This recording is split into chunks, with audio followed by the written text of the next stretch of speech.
Okay, magandang araw sa ating lahat mga panig kayo ng daigdig naron. Dito na naman tayo sa another episode ng ating vlog para at least usapan natin ngayon, ito po, no?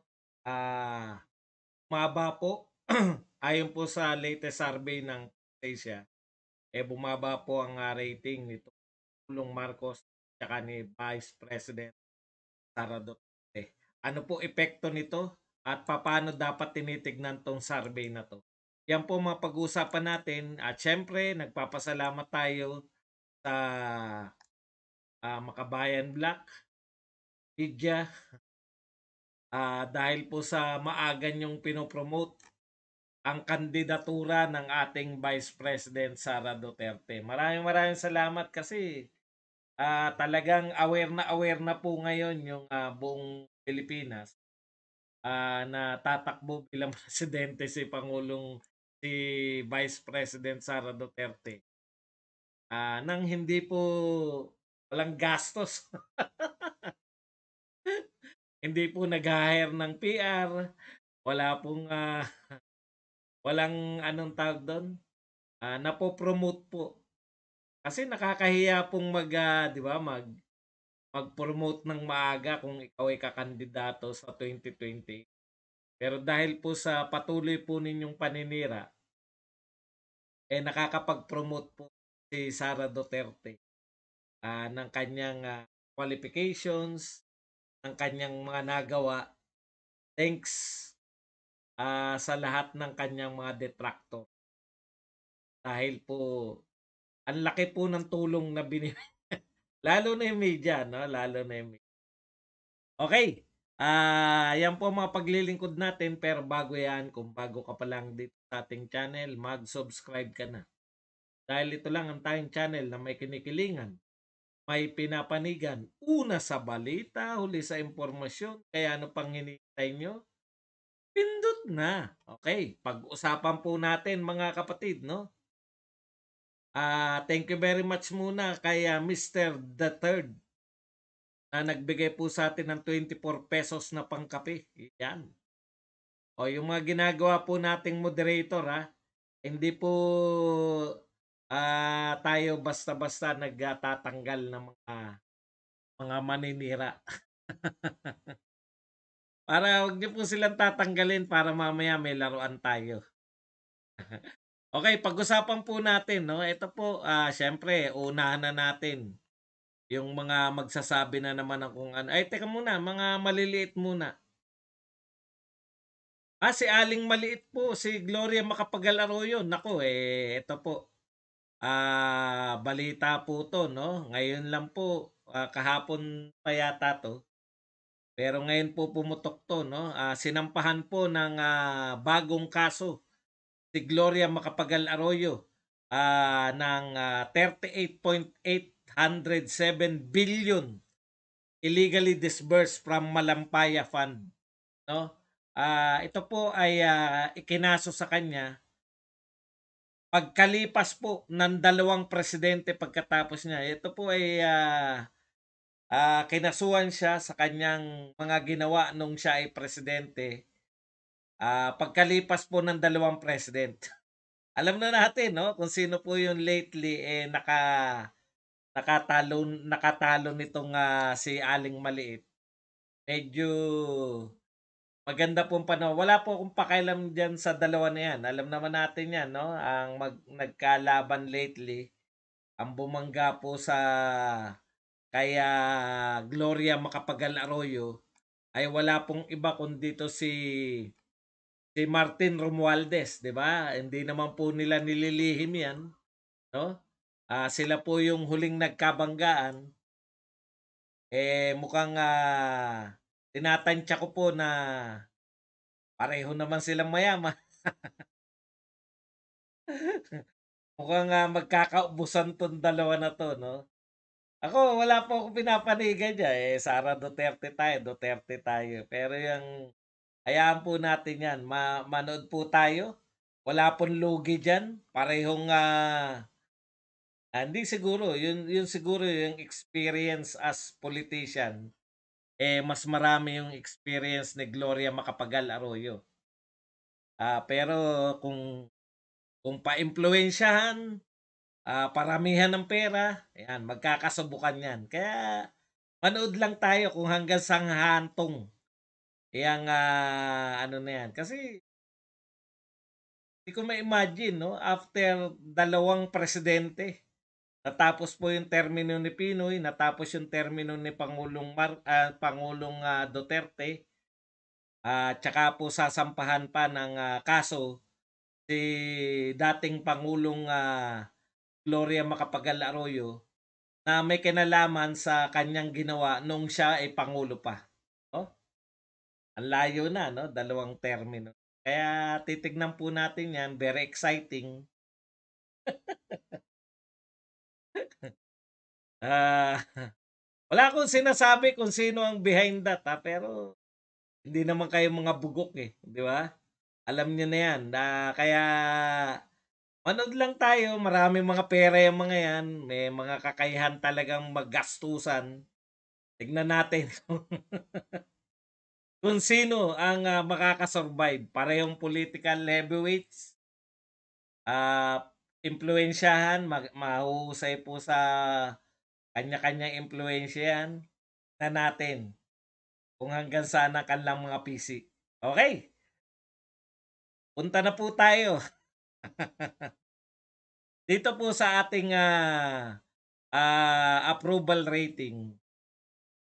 Marami po yung mga natataranta, no, sa approval rating. Alam niyo, kasi siyempre ikinukumpara lang eh. Yan po kasi yung kumpas nila eh, no. Ako very positive ako kasi ang taas pa rin po niyan. Ang president po natin, tandaan po ninyo yung mga nagdaan po, kutya mga negative po ang mga approval rating eh.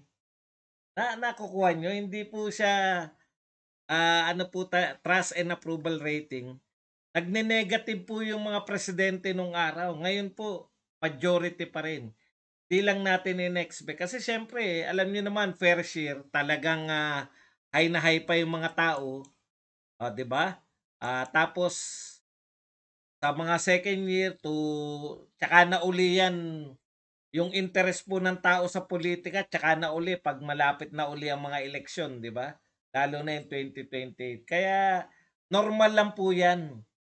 Mula po sa napakataas na rating, ah, kung tayo po magsusuri niya, napakataas ng rating kasi nila. Hindi po normal yung rating nila. Talagang wow, napakataas, sobra-sobra. Tapos pumasok na po yung mga issues of the day, yung pagtaas ng presyo ng ngayon po September 'yan, 'di ba? Ngayon po, kitang-kita naman natin yung pagtaas ng presyo ng bigas. Talagang apektado mga Pilipino. Yan yung tingin kong nagpababa ng rating ni Pangulong Marcos.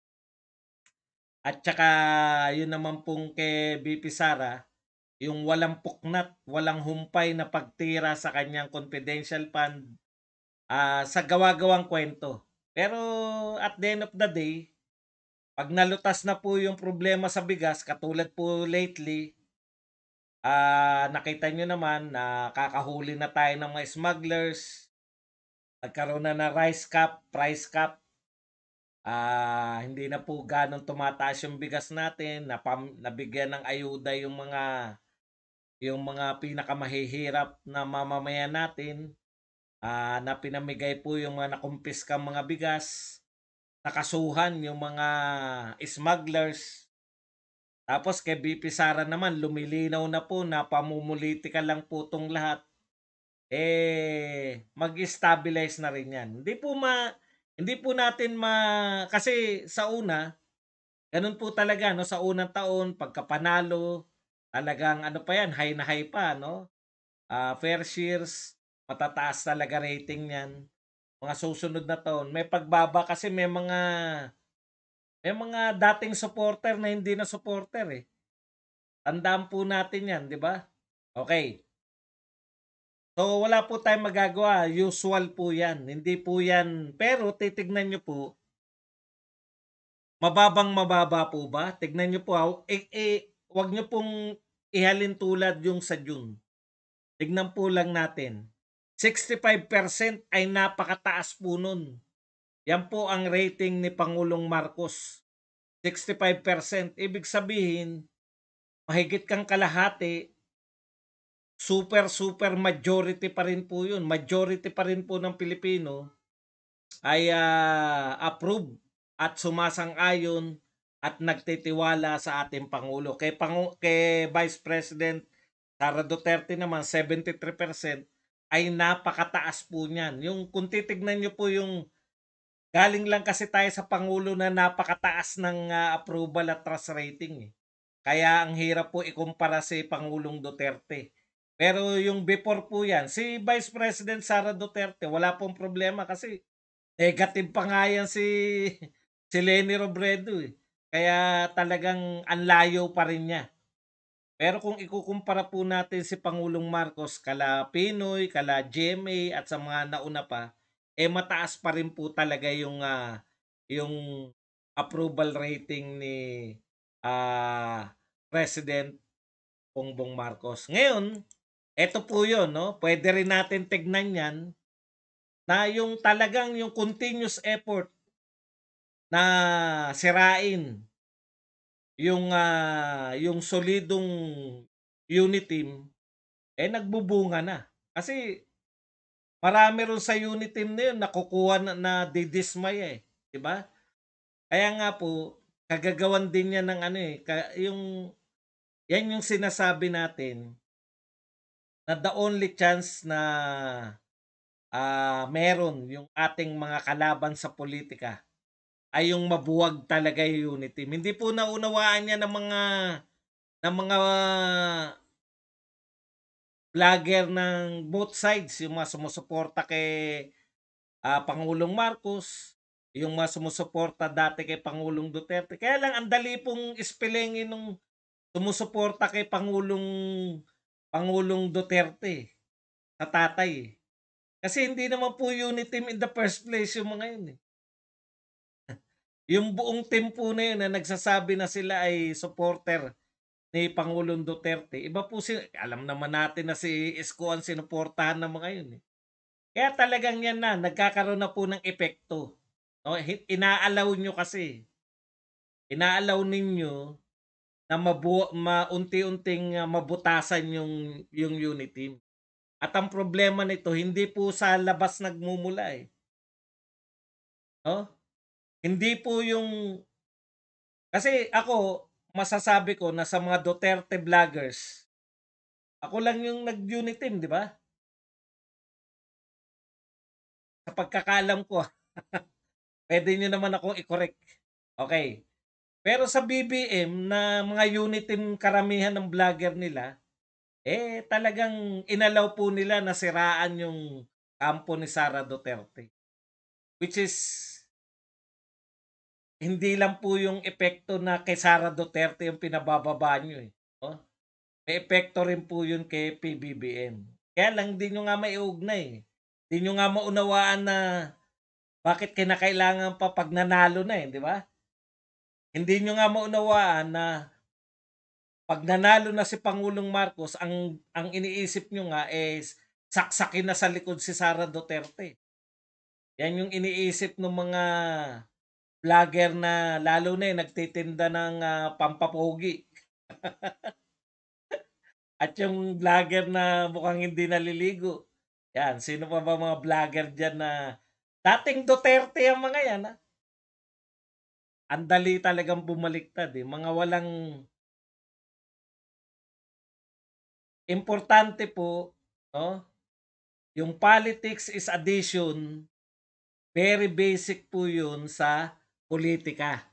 Kaya, kung tayo po ay nanalo sa unit team, tapos kayo rin mismo ang bumubuwag sa unit team dahil sa hindi ko maintindihang ideya ninyo, kakulangan siguro sa tornilyo, eh yan ang magiging epekto. Pagbaba pareho. No? Pagbaba nung rating. Wala tayong magagawa. Pero kung ngayon po magaganap yung eleksyon, eh napakataas pa rin po na rating na yan. Napakataas pa rin po na rating ni Pangulong Marcos napakataas pa rin po na rating lalo na yung rating ni VP Inday Sara Duterte. Okay. Kaya lang, wala na pong unity. Yan yung gusto nyo, di ba? Hindi hindi ka naman supporter, Tintin. Kontra ka nga ng kontra rate. Yan ang pangarap mo, di ba? Pangarap mo lang yan eh. Kasi nga, hindi kayo nakikinig sa inyong mga sinusuportahan. Baka in the first place, hindi ka naman unit team eh. Tuwan-tuwa ka talaga. Ganun lang talaga yun. Kasi, yun na nga hindi naman sila sumusuporta talaga kay Pangulong Marcos. Bakit sila yung kinakailangan magpasya para sa inyo? Okay, anyways, ano man ang mangyari, mataas pa rin po yan. Huwag po kayong palinlang sa magsasabi na yung 60, ilan si Pangulong Marcos? 65% ay mababa. Wala po. Ang mababa po pag below ka 50%. Pag 50% plus 1, putya, majority ka rin po. Ibig sabihin, nasa mayorya ka pa. Nasa mayorya ka pa. Okay. Lalo na po si Sara Duterte, 73%. Napakataas po niyan. Pangarap lang po ng mga politiko yung ganyang approval rating. Hindi po normal yung taas niyan. So, matataas talaga. Ana Marie, thank you very much sa $99 na pangkape. Yan. I-add na natin yan as moderator. Okay. At meron pang isa, Aristotel Bernal. Thank you very much sa 24 pesos na pangkape.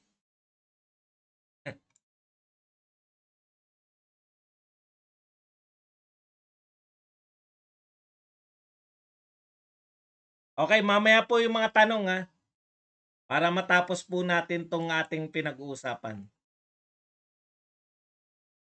Okay, yan po yung take natin dyan. Huwag po kayong masyadong mabahala na bumaba po yung rating. Pero ano rin no, maging conscious din po kayo na may sumisira kay Pangulong Marcos, may sumisira kay VP Inday Sara Duterte, no? Yung survival po nila hindi po pwedeng magkahiwalay, magso-survive. Siyempre, sa aming part, dahil vice president lang naman kami, wala kaming magagawa 'di ba? Kung ayaw niyo na sa amin ng mga vlogger ano magagawa namin? Pagtatanggol pa rin namin. Gano'n naman talaga eh. Ewan ko lang kung bakit tandaan po ninyo ito po ang pinakita po ng inyong lingkod.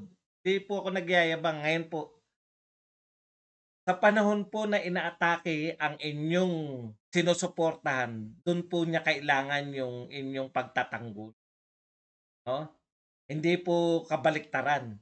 Na pag panahon lamang nang sila ay sikat na sikat, panahon lamang na sila ay marami pang bumibilib sa kanila, doon lang kayo magtatanggol. Pero pag panahon na iniiwan na ng mga di po ang mga mahusay na supporter po, ang tunay na supporter po, yung panahon na dinadayok-yok yung inyong sinusuportahan, yun po yung time na para magpakita kayo ng suporta. Kaya po, pasensya na kayo minsan, bakit panay laging VP Sara Duterte ang tinatalakay natin. Sino magtatanggol kay Sara Duterte? Lahat umaatake na. Okay. Ito po, yung bagong atake ngayon na VP Sara Duterte bilang mayor, no? Katulad kay Jimmy, no? Yung mayor po siya, alam niyo nakakatuwa po kasi ako mismo na tagapagtanggol ni VP Sara Duterte. Hindi ko po alam yung hindi ko po talaga alam yung mga nangyari sa Davao din. Alam ko, pero dahil sa ginagawa ninyo, naglalabasan yung mga taga Davao, no? Nagre-react sila kasi pinasasama eh. Inuungkat nila, may nag-ungkat ng CIF, Confidential Intelligence Fund ni VP Sara Duterte nung siya ay Davao Mayor. Tapos, out of context nila, ikukumpara nila sa mga mayor ng Manila, mayor ng Quezon City, mayor ng Makati. out of context talaga yun. Kasi in the first place, wala naman pong base ng insurgency. Wala naman pong, 'di ba? Ano ba tawag doon sa ano, sa kampo? Kampo ba? Wala naman pong kampo ng mga NPA sa Metro Manila. Wala naman pong stronghold. Unlike doon sa Davao City na meron talaga yung Paquebato District. Oh, eh, hindi po siya ano, hindi incomparable po, no, na i-compare nyo. Oh, pero ang pinapakita rin po niyan, may CIF din pala yung mga Metro Manila mayors. O pero bakit hindi kayo nananawagan again? Kaya nabibisto sila na pamumulitika eh. Bakit walang nananawagan sa inyo na tanggalin yung lahat ng confidential fund ng mga mayor ng Metro Manila? Kasi magagalit na sa inyo mga mayor eh. Di ba? Kailangan nila yan, nakakatulong yan. Ngayon, kung wala nagre-react sa mga mayor, dapat lang talaga pare-parehas na lang tanggalin. Pero tandaan po ninyo, yan yung problema natin ngayon. Nagkakaroon po ng dictatorship of minority. Hindi po ganyan yung intention ng demokrasya. Ang intention po ng demokrasya, ang dapat nasusunod ay majority. O, bigyan ko po kayo ng halimbawa. Pagkatapos po ng lahat ng yan, may gusto na silang isunod dyan.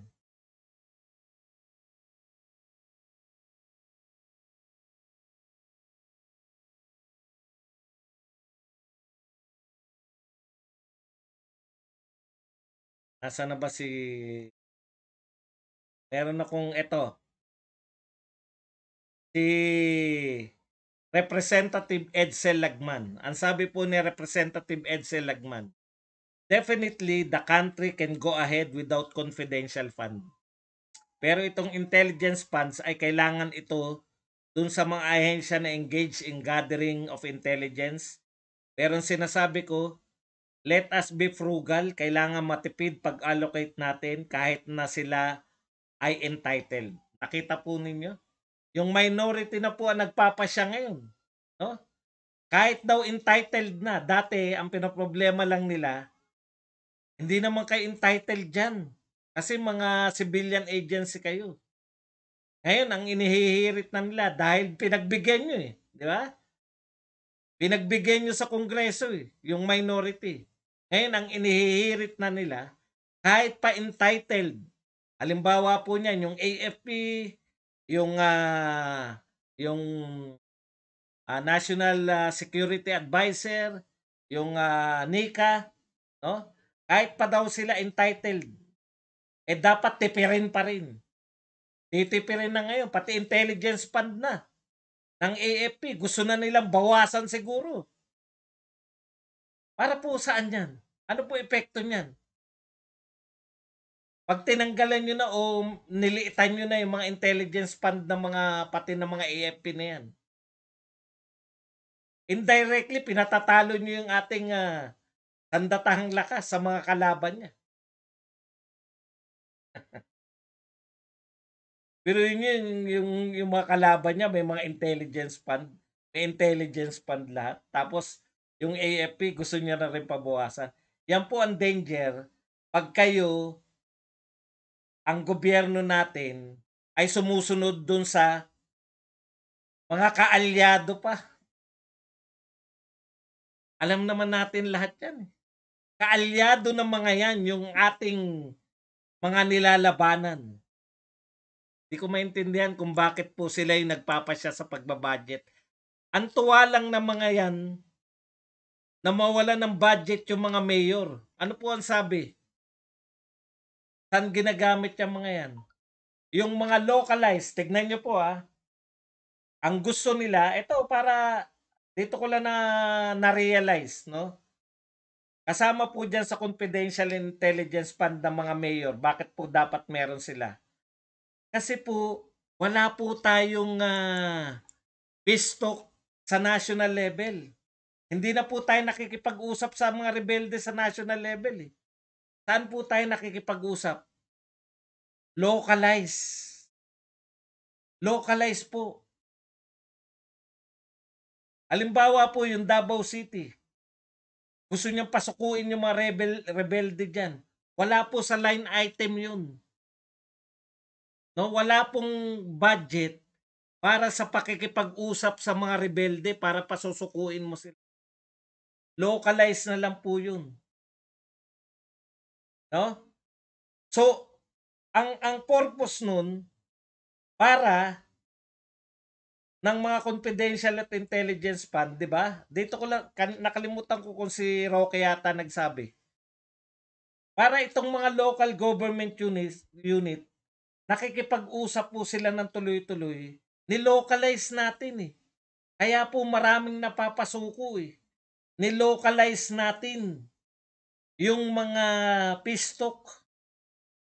Ibig nyo sabihin, tatanggalan na sila ng pondo lahat. Kasi gusto nila nasa line item na lahat. Wala naman line item na nakipag-usap ako kay Commander Kidlat, nakipag-usap ako kay Commander Ginto, nakipag-usap. Wala po nun, hindi mo pwedeng i-request yun. Kaya ka nga may confidential fund eh. Alam nga na may request mo, may mayor ka ng heavily infested na mga rebelde. Kinakailangan mo na confidential at intelligence fund, di ba? Kasi makikipag-usap ka eh. Tatanggalin na nila. Ayaw na nila nun. Pinasasama nila eh. Kawawa naman yung mga mayor. Paano nila kakausapin, localize yung mga rebelde nila? Wala silang budget. Mahirap po kasing, di ba? Eh, ang hirap po. parang, parang tinatanggalan natin ng power yung mga government office ay mga government official natin, tinatanggalan natin ng power para malabanan yung mga local na yung mga rebelde doon sa lugar nila. Pero ang maganda po niyan dahil inuungkat po nila, nagsasalita po tong mga taga Davao, no? Kasi pagka tinanggal nyo po yan lahat ng mayor, yari na tayo diyan. Wala na sila. Lalakas po yung insurgency uli sa mga bawat lugar. Parang wala lang epekto pero pinaiikot po tayo ng minority. Pinaiikot po tayo ng ano. Kaya ewan ko lang kung bakit pumapayag. Dahil lang sa politika. Para lang manalo, gagawin ang lahat para hindi makaupo si Inday Sara. Parang unholy alliance. Kahit napakaganda ng layunin ni Inday Sara Duterte, sirain natin yan. Huwag matuloy yung zero. Kasi target na ng pamahalaan natin, masiro na sila, di ba? Papasuko na lahat ng mga rebelde, maganda po eh.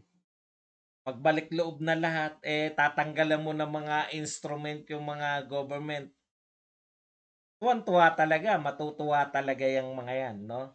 Matutuwa talaga sila na nawawalan ng pondo. Yun yung real talk po yun. Pero sa isang banda naman, ka-expose nila na mataas pala yung intelligence fund ni Davao City Mayor Inday Sara Duterte.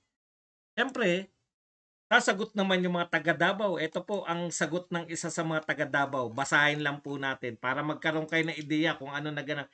Ako hindi ko po alam to, hindi dumalaw lang ako sa Davao pero hindi ko alam na ganito pala ang sitwasyon sa Davao. Okay, lalo na ron sa Pakibato. Pakibato ba 'yun?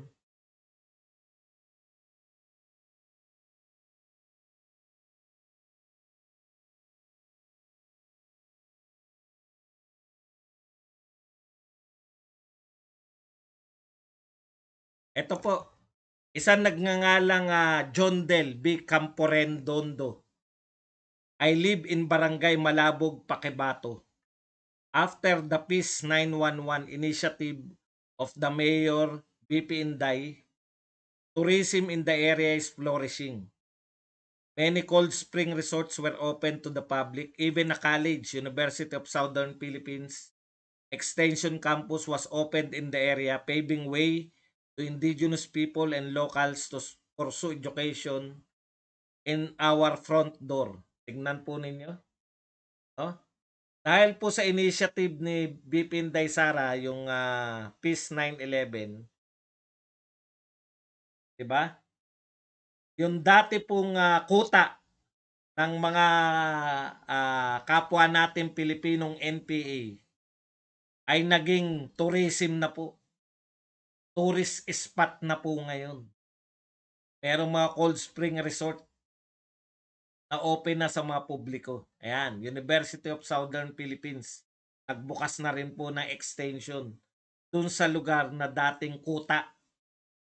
Tuloy natin. With the clearing of terrorist group, many opportunities opened up for the locals, especially the farmers. Did you know that one of the best cacao can be harvested in Paquibato? And now the farmers are venturing to produce their own chocolate products. That's Davao City's confidential fund for you. Tignan po ninyo. Hindi po sinasabi yan. No? Hindi po sinasabi yan. At dahil hindi naman po nangangampanya si BP Inday Sara Duterte, dahil malayo pa po eleksyon, pero ang epekto po ng inilalantad ninyo yung confidential fund ng Davao City, nagsasalita po ngayon yung mga taga Davao. At for the first time, naririnig po natin to sa actual. Yan po yung ginawa sa confidential fund. No? Nakuha nila, nabawi nila yung Paquibato na yan. At ngayon po ay tourist spot. Mga tourism spot na riyan. Meron na pong University of Southern Philippines Extension Campus. Kaya yung mga dating mga indigenous people ay nabigyan na ng pagkakataon talaga na mag-aral. Sa totoong paaralan, hindi po yung paaralan na tinatagpo nila. Okay, meron pa po. Ito pa po. Tignan po ninyo yung mga taga Davao, nagsasalita na po. And ito po ang sabi ng isang taga Davao, and any violation found by the COA?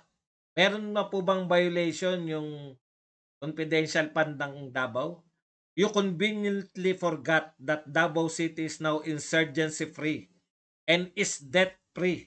Di ko po alam yung debt-free. Also, Davao City is in the top 5 highest revenue generating city in PH.